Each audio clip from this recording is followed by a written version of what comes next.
नमस्कार. मी प्राध्यापक डॉक्टर शिंदे के जे आपणा सर्वांचं मनापासून स्वागत करतो. मित्र हो, मागील 2 व्हिडिओमध्ये आपण टीईटी मार्गदर्शनांतर्गत 2 घटकांचा परिचय करून घेतलेला आहे. यामध्ये बालमानसशास्त्र, मानसशास्त्र या ज्या संकल्पना आहेत किंवा याविषयीची माहिती आपण सविस्तर त्यामध्ये पाहिलेली आहे. त्याचा अर्थ असेल, विविध पद्धती असतील, याबद्दलची माहिती घेतली. त्यानंतर आपण वाढ आणि विकासाची संकल्पना पाहिली दुसऱ्या व्हिडिओमध्ये. त्याचबरोबर वाढ आणि विकासाची तत्व आणि शैशवावस्था, बाल्यावस्था आणि कुमारावस्था यांचा परिचय आपण करून घेतलेला आहे. मित्र हो, आता आपण या 2 घटकावर आधारित टीईटी 2013 ते 2019 पर्यंत विचारले गेलेले जे प्रश्न आहेत ते प्रश्न विषयीची चर्चा करूयात. मात्र या घटकाशी संबंधित जी तात्विक माहिती आहे ते व्हिडिओ तुम्ही पुनश्च एकदा काळजीपूर्वक पाहणं गरजेचं आहे. आपण या मागील प्रश्नपत्रिकेत विचारलेल्या प्रश्नाबरोबरच काही संभाव्य प्रश्न जे आहेत त्याची चर्चा करणार आहोत. सुरुवातीला काही संभाव्य प्रश्न मी तुमच्यासमोर सादर करतोय आणि नंतर मग टीईटी 2013 ते 2019 पर्यंतचे जे प्रश्न विचारले गेले आहेत या 2 घटकावर आधारित त्याची चर्चा आपण करूयात. पहिल्यांदा अभ्यास पद्धतीवर आधारित प्रश्न जे आहेत ते आपण पाहूयात. वर्तन अभ्यासाची सर्वात जुनी पद्धत म्हटलं की लक्षात ठेवायचं की त्यामध्ये आत्मनिरीक्षण पद्धत ही सर्वात जुनी पद्धत आहे. बाकीच्या सगळ्या पद्धती जे आहेत त्या नवीन आहेत. निरीक्षण असेल, व्यक्ती अभ्यास असेल, प्रायोगिक असेल आणि त्या शास्त्रीय सुद्धा आहेत आणि त्यामुळं आत्मनिरीक्षण पर्याय बरोबर आहे. वर्तन अभ्यासाची सर्वात व्यक्तिनिष्ठ, नेहमी लक्षात ठेवायचं, ज्या अशास्त्रीय पद्धती आहेत त्या व्यक्तिनिष्ठच असतात आणि ज्या शास्त्रीय पद्धती आहेत त्या तुलनेनं जास्त वस्तुनिष्ठ असतात आणि म्हणून या ठिकाणी सुद्धा पर्याय आत्मनिरीक्षण येऊ शकतो. मानसशास्त्राच्या टिंबटिंब अभ्यास पद्धतीमध्ये प्रयोज्य आणि प्रयोजक एकच असतात. आपल्याला माहिती आहे की आंतरनिरीक्षण पद्धतीमध्ये निरीक्षण करणारी व्यक्ती हा स्वतःच्या अनुभवाचंच निरीक्षण करत असते आणि त्यामुळं निरीक्षक तीच असते, म्हणजे थोडक्यात प्रयोज्यही तीच असते आणि प्रयोजकही तीच असते आणि म्हणून या प्रश्नाचं उत्तर आत्मनिरीक्षण. मानसशास्त्राच्या अभ्यास पद्धतीमध्ये टिंबटिंब अशास्त्रीय हा साधा ज्ञानात्मक प्रश्न आहे. मी तर असे प्रश्न तुलनेने कमी टाकलेले आहेत कारण हे प्रश्न तुम्ही तात्विक भाग वाचला तर तुम्हाला सहज उत्तर देता येतील. त्यामुळे या प्रश्नाचं उत्तर आत्मनिरीक्षण. बालकाच्या वर्तनाचा अभ्यास करण्यासाठी, तर वर्तनाचा अभ्यास म्हटलं की नेहमी लक्षात ठेवायचं निरीक्षण पद्धत, कारण शालेय स्तरावर सुद्धा आपण निरीक्षण तंत्र वापरतोय आपण सीसीई मध्ये आणि त्यामुळं निरीक्षणाच्या माध्यमातून आपल्याला बालवर्तनाचा अभ्यास खूप चांगल्या प्रकारे करता येतो आणि म्हणून निरीक्षण पद्धत या ठिकाणी अचूक पर्याय आहे. नियंत्रित परिस्थितीमध्ये, म्हणजे नेहमी लक्षात ठेवायचं जिथं कंट्रोल सिच्युएशन आहे, नियंत्रित परिस्थिती आहे, तिथं प्रायोगिक पद्धत असते.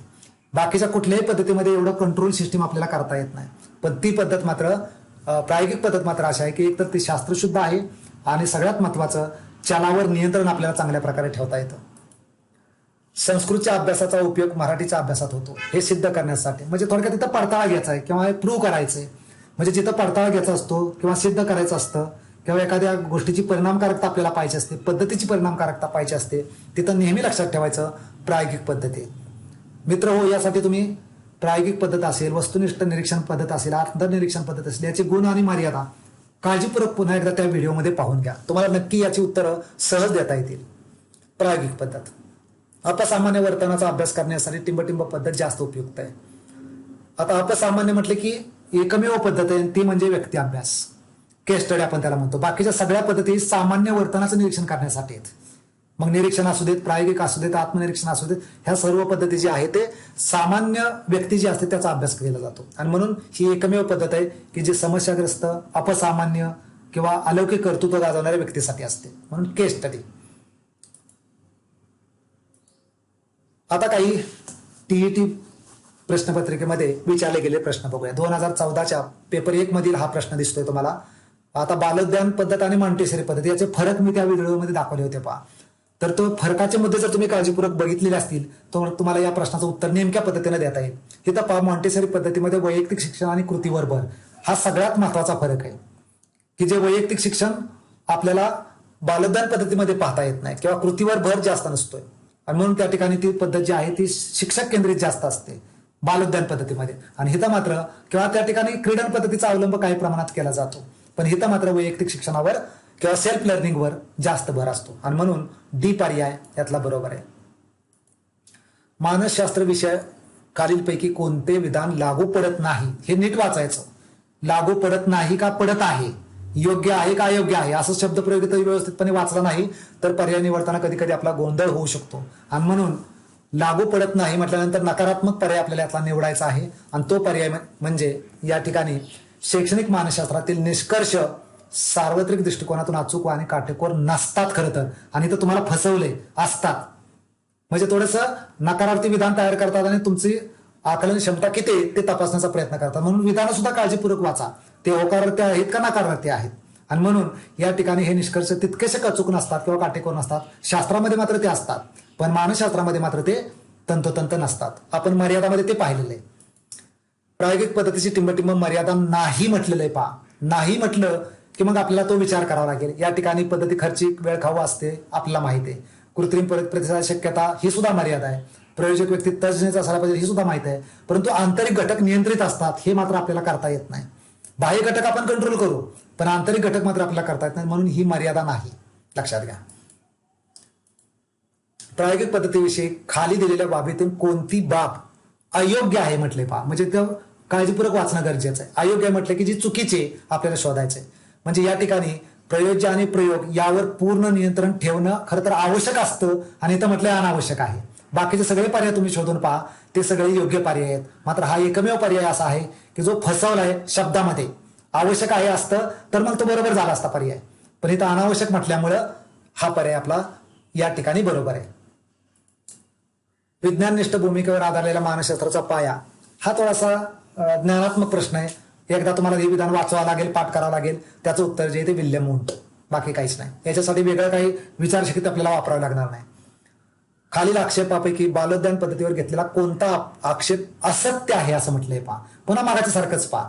असत्य आहे म्हटलं की तो शोधायला पाहिजे. मुलांना खूप स्वातंत्र्य मिळतं. खरं तर स्वातंत्र्य कुठं असतं, बालोद्यान पद्धतीपेक्षा मॉन्टेसरी पद्धतीमध्ये जास्त स्वातंत्र्य असतं. हिथं मात्र स्वातंत्र्य फार नसतं. शिक्षक केंद्रित ती पद्धती जास्त वापरतात, आणि म्हणून या ठिकाणी हा चौथा पर्याय डी पर्याय या ठिकाणी बरोबर आहे. व्यक्ती अभ्यास, आता 2015चा प्रश्न दिसतोय. पहा, व्यक्ती अभ्यास पद्धतीबद्दल खालील दिलेल्या विधानातून कोणते विधान योग्य आहे म्हटलंय. पहा, म्हणजे आता यातील 3 विधानं अयोग्य आहेत, फक्त एकच विधान आपल्याला योग्य शोधावं लागेल. आणि ते विधान म्हणजे दुसरं. पहा, ही पद्धती व्यक्तीच्या अपसामान्य वर्तनाचा अभ्यास, मग अशीच बोललो होतो, अपसामान्य वर्तनाचा अभ्यास करणारी एकमेव पद्धत ती म्हणजे व्यक्ती अभ्यास. मानसशास्त्राच्या अभ्यास पद्धतीमध्ये टिंबटिंब ही पद्धत शास्त्रशुद्ध वस्तुनिष्ठ निरीक्षण, म्हणजे शास्त्रशुद्ध बे वस्तुनिष्ठ बे. तर ही पद्धत म्हटलं की नेहमी लक्षात ठेवायचं प्रायोगिक पद्धत, कारण ती शास्त्रीय आहे. 2017चा पेपर 2 मध्ये विचारलेला प्रश्न या ठिकाणी दिसतोय. पहा, आत्मनिरीक्षण पद्धतीबद्दल खाली दिलेल्या विधानातील कोणते विधान अयोग्य आहे. अयोग्य आहे म्हटलं की आपण काळजीपूर्वक पाहायचंय. योग्य विधानं बाजूला करायचे आपल्याला. या पद्धतीमध्ये ही पद्धती व्यक्तिनिष्ठ नसून वस्तुनिष्ठ आहे. ही तर तुम्हाला फिरकी घेतली थोडीशी. खरं तर ही पद्धती व्यक्तिनिष्ठ आहे, वस्तुनिष्ठ नाही. आणि तर विधान करताना उलट केले विधान. ही पद्धत व्यक्तिनिष्ठ नसून, म्हणजे तेही काळजीपूर्वक वाचा की जेणेकरून आपल्याला त्याचा अर्थ व्यवस्थितपणे होतोय का. आत्मनिरीक्षण ही पद्धत खरं तर व्यक्तिनिष्ठ आहे, आणि म्हणून या ठिकाणी डी पर्याय जो तो अयोग्य आहे. आता आपण वाढ आणि विकासाची तत्व यावर आधारित काही प्रश्न पाहूयात. यामध्ये सुरुवातीला संभाव्य प्रश्न आपण बघूया, नंतर परीक्षेत विचारलेले प्रश्न पाहू आपण. विकास हे टिंबटिंबचे फलित आहे. वारशाचे, परिस्थिती, समाज वगैरे वगैरे दिले इथं. आपल्याला सगळ्याला माहिती आहे अनुवंश आणि परिस्थिती हे दोन्ही घटक विकासावर परिणाम करतात. परिणाम करणाऱ्या घटकाचं मी स्वतंत्र वैशिष्ट्य मांडलेली आहेत त्या व्हिडिओमध्ये. ती वैशिष्ट्य पुन्हा एकदा पहा. साधारण 14 ते 15 वैशिष्ट्य आहेत. ती काळजीपूर्वक जर वाचली तर अशा प्रकारच्या प्रश्नाचं उत्तर तुम्हाला लगेच देता येईल. फक्त मगाशी म्हटल्याप्रमाणे कधी कधी फिरकी घेतात, तेच विधान थोडंसं नकारात्मक किंवा होकारात्मक करतात, आणि आपला अंदाज जो आहे तो फसू शकतो. अनुवंश आणि परिस्थितीमध्ये मुळे मुलामध्ये टिंबटिंब गोष्टी संक्रमित होतात. आता इथं काही गोष्टी ज्या आहेत त्या अनुवंशाने दाखवल्यात. केसाचा रंग अनुवंश आहे, उंची आणि वर्ण अनुवंशाने आपल्याला मिळणार आहे. बुद्धिमत्ता सुद्धा बहुतांश अनुवंशाने आपल्याला प्राप्त होते. म्हणजे अभिरुची आणि मूल्य हा एकमेव घटक किंवा एकमेव पर्याय इथं वेगळा पडतोय की जो परिस्थितीमुळे संक्रमित होतात. टिंबटिंब हे तत्व विकासाचं तत्व नाही. आता इथं पहा थोडीशी फिरकी घेतली. पहा, व्यक्तिभेदाचं तत्व मी दाखवलं होतं, तिथं सातत्यपूर्ण आहे, संघर्षाचं तत्व दाखवलं होतं, पण रेषीय दाखवताना रेषीय नसतो असं म्हटलंय. पहा, म्हणजे तो सर्पिल असतो पण रेशियन असतो. म्हणजे इथं थोडासा गोंधळ घातलेला आहे. खरं तर रेशियन नसतो म्हटलं असतं तर मग ते तत्व झालं असतं, आणि म्हणून इथं नाही म्हटलंय म्हणून हेच तत्व या ठिकाणी आपल्याला चुकीचं दाखवलेलं आहे. बाकीची तत्व सगळी बरोबर आहेत. म्हणून पर्याय क हा नेमका. तर थोडस विचार करा, तिथं आपला वैशिष्ट्य काय आहेत, ती पॉझिटिव्ह आहेत का निगेटिव्ह. इथं प्रश्न कसा विचारला, पॉझिटिव्ह का निगेटिव्ह, पर्याय देताना पॉझिटिव्ह दिलेत का निगेटिव्ह दिलेत, हे जर तुम्ही काळजीपूर्वक बघितलं तर मला वाटतंय तुम्हाला सहजपणे उत्तर देता येतील. टिंबटिंब हे विकासाचे तत्व नाही म्हटलंय पहा. आता नाही म्हटल्यामध्ये असणारी पहिल्यांदा शोधायला पाहिजे. संकीर्ण प्रक्रिया आहे आपल्याला माहिती आहे, व्यक्तिभेदाचं तत्व आपल्याला माहिती आहे, परस्पर संबंधित विकास होतो हे माहिती आपल्याला, म्हणजे शारीरिक मानसिक भावनिक एकमेकाशी संबंधित आहे. आणि मग हाच फक्त एकमेव पर्याय राहतोय विशिष्टाकडून सामान्याकडे. स्थूलाकडून सूक्ष्माकडे जर मार्ग दिला असता तर तो बरोबर होता, परंतु विशिष्टाकडून सामान्याकडे हा मार्ग मात्र तिथे दाखवलेला नाही पहा. आणि म्हणून ते मार्ग जे दाखवले ते विकासाचे मार्ग, तर ते वैशिष्ट्य तुम्ही काळजीपूर्वक पाहून घ्या, तुम्हाला या प्रश्नाचं उत्तर बरोबर देता येईल. हे टीएटीलाच पाठीमागे विचारलेला प्रश्न होता, टिंबटिंब हे विकासाचे तत्व नाही. हे तर मागाचाच प्रश्न आहे, फक्त विकास हा नेहमी रेषीय असतो असं म्हटलंय पहा. म्हणजे तो खरं तर नसतो असायला पाहिजे होता, म्हणजे बरोबर झालं असतं. आणि म्हणून हा एकमेव पर्याय या ठिकाणी वेगळा पडणार आहे. तत्व नाही म्हटलंय ते, आणि म्हणून नाही म्हटला हाच येणार आहे. तिथं जर रेषीय नसतं म्हटलं असतं तर ते तत्व झालं असतं. पुढे जाऊयात. मूळ बौद्धिक कुवत सारखी असणाऱ्या दोन मुलापैकी एक अत्यंत सामान्य वातावरणात आणि दुसरा समृद्ध वातावरणात, म्हणजे या ठिकाणी दुसऱ्यावर परिणाम चांगलाच होणार आहे, कारण समृद्ध वातावरण आहे म्हणून दुसऱ्याचा विकास पहिल्यापेक्षा चांगला होईल. ही तर काय वाचायची गरज नाही, साधं लॉजिक आपल्याला वापरायचं आहे, सहज उत्तर देता येईल. 2013चा हा प्रश्न आहे. अनुवंशापेक्षा परिस्थिती म्हणजे शिक्षण व सुसंस्कारमय वातावरण व्यक्तिमत्वाच्या जडणघडणीत महत्वाची भूमिका बजावते. हे थोडेसे अनावश्यक माहिती दिली असते पहा. असं मत कोणी प्रयोगाने सिद्ध करून दाखवलेलं आहे. तर हा थोडासा ज्ञानात्मक प्रश्न आहे. अशा प्रकारे हेवर्ड आणि वॉटसन यांनी प्रयोगावर भर दिला होता, त्यामुळं हा पर्याय इथं आपल्याला मांडावा लागला. असे प्रश्न शक्यतो रिपीट फार होणार नाहीत, कारण हे ज्ञानात्मक आहेत.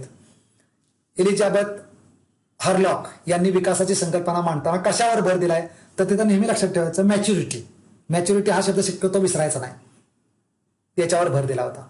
हाच प्रश्न पुन्हा एकदा इथं रिपीट झालाय 2019-1 मध्ये. अनुवंश आणि परिस्थिती यामध्ये अनुवंश कशावर अवलंबून असतो, तर इथं पक्वतेचं वय हा घटक खूप महत्वाचा आहे.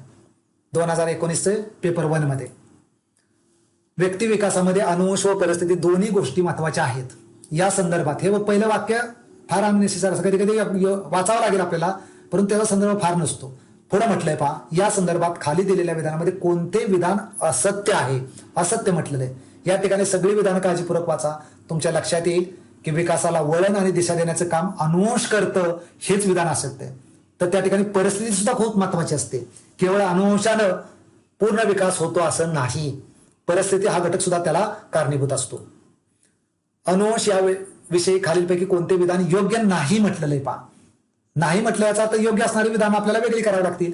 यामध्ये जर तुम्ही बघितलं तर आई वडिलांनी प्राप्त केलेले ज्ञान आणि कौशल्य अभिरुची पुढील पिढीत संक्रमित होतात. तर हे संक्रमितच होत नाही, लक्षात घ्या. हे परिस्थितीनं संक्रमित होतात, कारण अनुवंशाने या गोष्टी संक्रमित होत नाहीत. ज्ञान असेल, कौशल्य असेल, अभिरुची, तर हे तुम्हाला अनुभवानं किंवा परिस्थितीनं त्या संक्रमित होतात. आणि म्हणून ह्या गोष्टी इथं चुकीचं विधान आलेलं आहे. बाकीचे विधान मात्र बरोबर आहेत.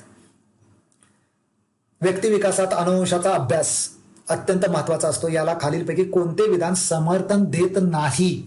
समर्थन देत नाही म्हटलं की नकारात्मक विधान आहे, आणि त्यामुळं या ठिकाणी पर्याय क्रमांक 1 दिसतोय तुम्हाला पहा.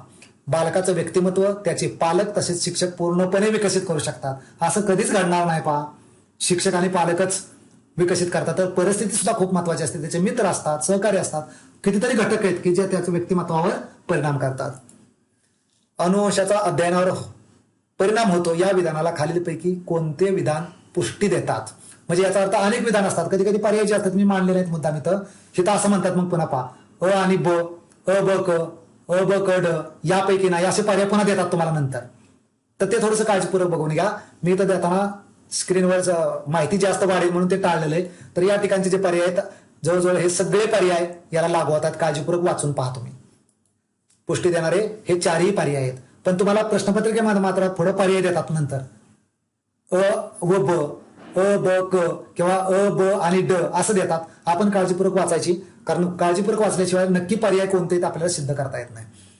कोणते विधान योग्य आहे या ठिकाणी विचारलंय पहा. काळजीपूर्वक विधानं वाचा, विकासावर अनुवंश आणि परिस्थिती याचा पूरक प्रभाव होतो. मगाशीच आपण म्हटलंय सगळ्यात महत्वाचे हे दोन घटक आहेत, अनुवंश आणि परिस्थिती, परिस्थिती किंवा परिसर, आणि त्यामुळं हे विधान सर्वात जास्त योग्य आहे.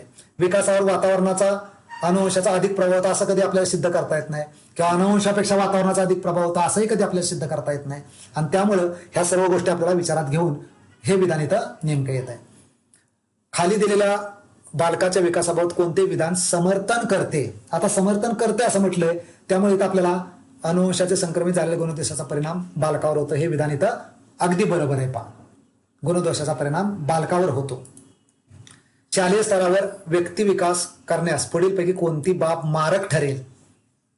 या ठिकाणी पर्याय काळजीपूर्वक वाचा. तुमच्या लक्षात येईल की या ठिकाणी शिक्षकांनी विविध वृत्तीच्या विद्यार्थ्यांना सारख्याच पद्धतीने जर अध्यापन केलं तर जास्त मार्क ठरणार आहे, कारण आपल्या समोर व्यक्तिभेद आहेत. सब गोडे 12% या नयानं जर आपण शिकवलं तर विद्यार्थ्याचं अध्ययन चांगलं होणार नाही, म्हणून हा पर्याय या ठिकाणी चुकीचा आहे किंवा मारक आहे. 2017चे पेपर 2 मध्ये विचारलेला हा प्रश्न दिसतोय तुम्हाला. पहा, व्यक्ती विकासात अनुवंशाचा अभ्यास अत्यंत महत्वाचा असतो. याला खालीलपैकी कोणते विधान समर्थन करते. तर यामध्ये जन्मजात स्वभाव हा व्यक्तिमत्व विकासातील महत्वाचा घटक असतो. हे विधान जे आहे ते समर्थन करते. खालचा जो प्रश्न आहे तो आपण आता इथं, ऋतुजाला गाडीच्या आवाजावरून गाडी ओळखण्याचा छंद आहे. म्हणजे हे थोडंसं गुणवैशिष्ट्य नेमकं आहे. पहा, बाकीची गुणवैशिष्ट्य आहेत पण ती फार महत्वाची नाहीत. आकडेमोड करणं रोट लर्निंग आहे सगळं. गाणी गोखण्यात रस आहे ही सुद्धा रोट लर्निंग आहे सगळं. बास्केटबॉल खेळणं ही आवड हे तुमचा एक स्वभाव आहे. मात्र हिथं मात्र काय की थोडासा विचार करावा लागतोय, म्हणून हे गुणवैशिष्ट्य आहे. खाली दिलेल्या विकास प्रक्रियेच्या वैशिष्ट्यामध्ये कोणते वैशिष्ट्य अयोग्य आहे. अयोग्य आहे असं म्हटलेलं आहे. पहा, ते जर तुम्ही पाहिलं तर शेवटचं वैशिष्ट्य, प्राण्यांच्या तुलनेत मानवाचा विकासाचा वेग जास्त असतो. हे उलट विधान आहे, लक्षात घ्या. आपल्यापेक्षा प्राण्यांचा विकास वेगाने असतो, लक्षात घ्या. बघा तुम्ही, एखाद्याला गायीचा बछडा असेल, काही तासामध्ये ते लगेच उभं राहतं, पळायला लागतं, फिरायला लागतं. आपल्या प्राणीमात्रामध्ये, माणसामध्ये मात्र असं कधी होत नाही की बाळ जन्माला आले ते उभं राहिलेलं पळायला लागलेलं आहे. त्यामुळे साहजिकच तो जो विकास आहे तो विकास आता सांगितल्याप्रमाणे प्राण्यांचा विकास तुलनेने जास्त असतो. खाली दिलेल्या विधानामध्ये कोणते विधान विकास प्रक्रियेचं वैशिष्ट्य दर्शवते. वैशिष्ट्य आहे असं म्हटलंय. काळजीपूर्वक जर वाचलं तर तुमच्या लक्षात येईल की विकास प्रक्रियेत व्यक्तिभेदाच तत्व आपण पाहिलेले, बाकीचे कोणत्याही गोष्टी याला लागू होत नाहीत. 2016चा पेपर 2 मधला आलेला प्रश्न दिसतोय तुम्हाला. पहा, व्यक्ती आणि वातावरण यात आंतरक्रिया होते. आता तुम्हाला हे शोधायचे असत्य विधान कोणते आहे, बाकी काहीच नाही. वाढ ही विकासाच्या तुलनेत व्यापक संकल्पना आहे. बघा, आपण फरकाचे मुद्दे घेतले ते वाढ आणि विकासामध्ये, तर विकास ही व्यापक संकल्पना आहे आणि इथं मात्र उलट म्हटलंय वाढ ही विकासाच्या तुलनेनं व्यापक आहे, आणि म्हणून हे विधान चुकीचं आहे. थोडंसं काळजीपूर्वक बघायचं. म्हणून मी मगाशी जो म्हटलं की व्हिडिओ तुम्ही बघा, त्यातले फरकाचे मुद्दे पहा, वैशिष्ट्य पहा, तुम्हाला सहज उत्तर देता येतील. खाली दिलेल्या मानवी वर्तन विकासाच्या 3 पातळ्या आणि त्याची उदाहरणे यांच्या योग्य जोड्या लावा. मी मुद्दाम इथं जोड्या लावलेल्या आहेत वेळ वाचवण्यासाठी. शारीरिक पातळी म्हणले की कौशल्याशी संबंध असतो. बौद्धिक पातळी म्हणले की विचाराशी संबंध असतो, म्हणजे कल्पना असेल, तर्क असेल, अनुमान असेल, म्हणून इथं येतोय. आणि भावात्मक पातळी म्हटलं की वृत्तीशी संबंध असतो, म्हणून अभिवृत्ती या ठिकाणी आली असेल किंवा आवड असेल, म्हणून हा भाग इथं येतो. 2018ला हा प्रश्न पडला होता. हा सुद्धा थोडासा नॉलेज बेस्ड प्रश्न आहे. हॉर्वर्ड आणि रोपे यांच्यामध्ये शारीरिक विकासाचा वेग आपल्याला माहिती आहे की शैशवावस्थेमध्येच वेगान असतो, आणि त्यामध्ये सुद्धा वयाच्या 2 वर्षापर्यंत वेग खूप प्रचंड असतो, आणि म्हणून याचं उत्तर जे आहे ते 2 वर्ष. वयाच्या 3ऱ्या वर्षापासून विविध ज्ञानेंद्रियाची कार्यक्षमता आणि मज्जासंस्थेचा विकास झपाट्याने होत असल्याने मानसिक विकासही जलद होतो, असे टिंबटिंब. हाही प्रश्न तुम्हाला ज्ञानात्मक आहे. एकदा हे विधान पाठ करून ठेवा. हे विधान थर्स्टनचं आहे व थॉर्नडाईकचं आहे. आता वाढ आणि विकासाच्या अवस्थेवर आधारित, म्हणजे ज्यामध्ये आपण बाल्यावस्था, शैशवावस्था आणि कुमारावस्था डिटेलमध्ये बघितल्या होत्या, तर यावर आधारित सुद्धा काही प्रश्न परीक्षेमध्ये विचारले जातात. पहिल्यांदा संभाव्य प्रश्न बघू आपण. ह्या अवस्था व्यवस्थितपणे पाहून घ्या. तुम्हाला मुद्दाम ह्या अवस्था दाखवतोय, त्याचा कालखंडावर म्हणजे ज्ञानात्मक प्रश्न मी इथं टाकले नाहीत मुद्दाम. कधी कधी असं विचारलं जातं बाल्यावस्थेचा टिंबटिंब हा कालखंड आहे, आणि तुम्हाला वय दिलं जातं 6 ते 12, 13 ते 18, 18 ते 40 असं काहीतरी दिलं जातं. तर असे प्रश्न शक्यतो मी टाळलेले आहेत, कारण तुम्ही तर कंटेंट एकदा बघितला तर ज्ञानात्मक प्रश्न तुम्हाला सोडवता येतील. फक्त आकलन, उपयोजन, पृथक्करण अशा उद्दिष्टावर आधारित असणारेच प्रश्न मी फक्त या ठिकाणी समाविष्ट केलेत. आणि तुम्ही प्रश्नपत्रिका जर बघितल्या तर 90% प्रश्न जे आहेत, 90% हे तुमचे आकलन, उपयोजन, पृथक्करण किंवा मूल्यमापन यावर आधारित असतात आणि साधारण 10% प्रश्न हे तुमचे नॉलेज बेस्ड असतात. सर्जनशील कल्पना शक्तीचा विकास. आपल्याला माहिती आहे की सर्जनशील कल्पना म्हटलं की हा कालखंड जो आहे तो बाल्यावस्थेचा, आणि तर्क आणि अनुमान म्हटलं की तुमची कुमारावस्था, आणि म्हणून पहिला पर्याय जो आहे तो बाल्यावस्था. काही ठिकाणी त्याला किशोरावस्था हे शब्द वापरलाय, काही ठिकाणी बाल्यावस्था हे वापरलाय. टिंबटिंब अवस्थेत काल्पनिक गोष्टी ऐकायला आवडतात. आपल्याला माहिती आहे की काल्पनिक गोष्टीचा जो कालखंड असतो हा किशोरावस्था किंवा बाल्यावस्थेचाच कालखंड जास्त असतो. काही प्रमाणात शैशवावस्था सुद्धा असते, परंतु जास्त बाल्यावस्थेमध्ये काल्पनिक गोष्टीवर भर जास्त असतो. टिंबटिंब अवस्थेत मुली मुलापेक्षा उंच असतात. पहा, हे कुठं घडतं तर केवळ बाल्यावस्थेमध्ये घडतं. कुमारावस्थेमध्ये उलटा प्रवास चालू होतो. मुलं जी आहेत ती मुलीपेक्षा जास्त उंच होतात किंवा त्यांचं वजन वाढलं जातं, परंतु बाल्यावस्थेमध्ये मात्र मुली हा मुलापेक्षा वजनाने आणि उंचीनं जास्त असतात. म्हणून बाल्यावस्था हा पर्याय. आता इथं मानसिक वादळाचा आणि भावनिक ताणाचा कालखंड विचारलाय. पहा, आपल्याला माहिती आहे की हा कालखंड म्हटलं की समस्याग्रस्त कालखंड, आणि तो कालखंड म्हणजे कुमारावस्था. कुमारावस्थेमध्ये शिक्षकाची भूमिका, पालक म्हटलंय, मित्र म्हटलंय, मार्गदर्शक म्हटलंय. नेहमी लक्षात ठेवा, पालकाच्या भूमिकेपेक्षा, मार्गदर्शकाच्या भूमिकेपेक्षा मित्राची भूमिका तिथं खूप महत्वाची असते. तरच तो विद्यार्थी तुमच्याशी चांगल्या प्रकारे जोडला जाऊ शकतो किंवा त्याच्यामध्ये चांगल्या प्रकारचे बदल होऊ शकतात. म्हणून मित्राची भूमिका खूप महत्वाची. अभिजित तासनतास एकाच खोलीत किंवा आपल्या खोलीत एकटाच असतो. तर नेहमी लक्षात ठेवायचं. थोडंसं एकलकोंडाचा झालाय, तर एकलकोंडा झाला म्हणजे एक समस्या, आणि समस्या म्हटलं की कुमारावस्था.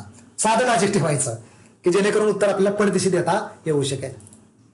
मोठेपणाचं आव्हान. पहा तुम्ही, मोठेपणाचा आव जो आहे तो खऱ्या अर्थानं ही सुद्धा एक समस्याच असते, आणि ही समस्या कुमारावस्थेमध्ये आपल्याला जास्त पाहायला मिळते. तर्कशुद्ध विचार क्षमताचा मगाशी मी बोललो याच्यावर, त्यामुळे कुमारावस्था हा पर्याय त्याचा. टिंबटिंब अवस्थेत आजूबाजूच्या परिस्थितीचं अस्थायित्व व विषमायोजन होता. म्हणजे हा संबंध समस्येचीच आहे, भावनिक समस्या आहे, आणि त्यामुळं कुमारावस्था. टिंबटिंब विकासाच्या अवस्थेत समवयस्कांचा दबाव जास्त असतो. तर हा दबाव तुलनेनं बाल्यावस्थेमध्ये सुद्धा असतो, परंतु कुमारावस्थेमध्ये जास्त दिसतो. आता आपण परीक्षेत विचारलेले प्रश्न पाहूयात. हा प्रश्न 2013ला पडलेला आहे. पहा, शैशवावस्थेतील बालकाचा विकास होण्याच्या दृष्टीने पुढीलपैकी कोणत्या बाबी योग्य आहेत? कोणत्या बाबी योग्य आहेत हे म्हटलं की आपल्याला सगळे पर्याय वाचावे लागणार आहेत. बघूया आपण. यामध्ये शैक्षणिक कार्यक्रमाची कालमर्यादा कमी वेळाची असावी, बालकांना चांगल्या सवयी लावाव्यात, बरोबर आहे हे सुद्धा, आणि त्याचबरोबर बालकाकडून अनेक कृती करून घ्याव्यात.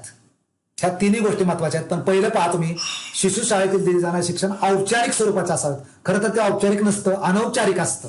आपल्याला माहिती आहे की बालज्ञान पद्धतीमध्ये आपण अनौपचारिक शिक्षणावर भर दिलाय, औपचारिक नाही, आणि म्हणून हे पहिलं विधान फक्त अयोग्य आहे. बाकीच्या मात्र सगळ्या गोष्टी बरोबर आहेत.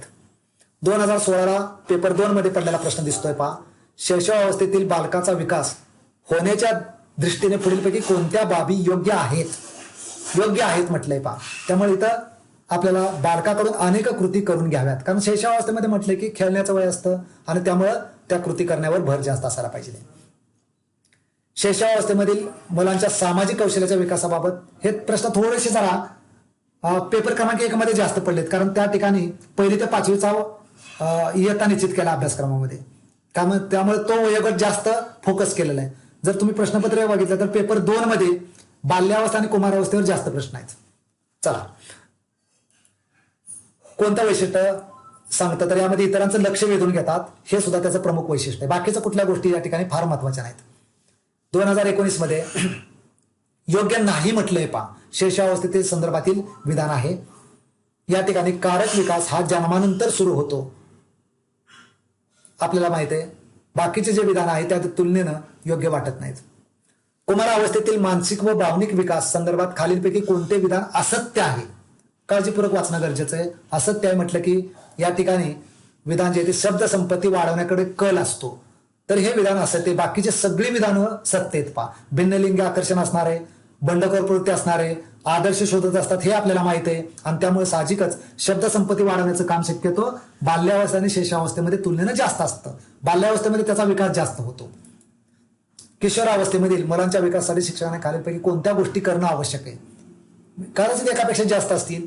आपण एकच मिनिट, यामध्ये फक्त एकच गोष्ट दिसते. पहा, गट न करता वैयक्तिक कामाची जबाबदारी देणे. मुलांच्या सर्जनशीलतेच्या वाढीसाठी उपक्रम राबवणे, बिनचूक शुद्ध उच्चाराचं पाठांतर करणे, अक्षराला योग्य वळण लावणे. तर या ठिकाणी विकासासाठी शिक्षकांनी खालीपैकी कोणत्या गोष्टी करणं आवश्यक आहे.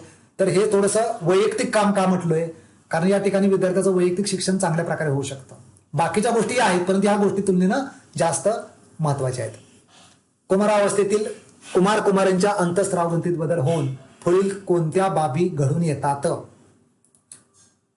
तुम्हाला कधी कधी विचारलं जाईल हे एकापेक्षा जास्त पर्याय असतील, मी इथे घेतलेले नाहीत मुद्दाम.